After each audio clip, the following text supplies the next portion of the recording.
South Indian दर्शक देखिए fast time बाबूसान Mahanti धमाकेदार एक्शन।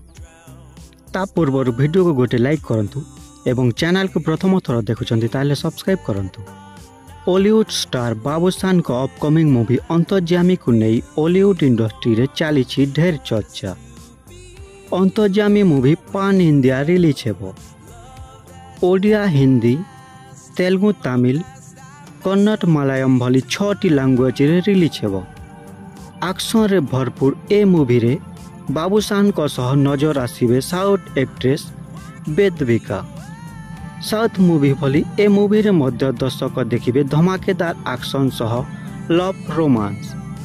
ए मूवी रे शिव सत्यम निर्देशना देइछंती।